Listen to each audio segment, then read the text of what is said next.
Hello, good morning. Welcome to my mini vlog. आजच्या सकाळ मी गरम पाणी पिऊन केले आणि आमच्या दोघींच्या नाश्त्यासाठी लागली. तर आमच्या दोघींना मी करणार होती उपमा आणि त्याची तयारी करत असतानाच ऋतू उठली आणि आजकाल 2 नवीन गोष्टी तिच्या चालू झाल्या आहेत.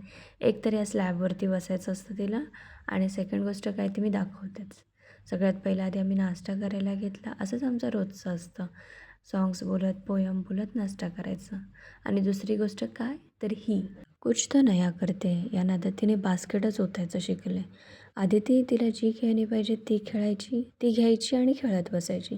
पण आता नाही. आता काहीतरी नवीन केलं पाहिजे ना. मग हे चालू केलं आहे. मग तिच्यासोबत थोडी मस्ती केली, तिला फ्रेश केलं, खाऊ घातलं आणि झोपवलं. मग जो काही हा पसारा तिने करून ठेवलेला तो सगळ्यात पहिला आवरला आणि संध्याकाळच्या जेवणाला लागली. जेवण होत नाही तोपर्यंत उठली. मग काय घर जैसे थे वैसे हे. आणि काल मी तुम्हाला बोललेले आम्ही फिनिक्स मॉलला गेलेलं तर तिथून मी ऋतूसाठी मॅक्समधून 2 ट्रॅक पॅन्ट घेतलेल्या. खूप छान क्वालिटी आहे. जर तुमच्याकडे पण टॉडलर असेल तर तुम्ही नक्की ट्राय आऊट करू शकता. Okay bye.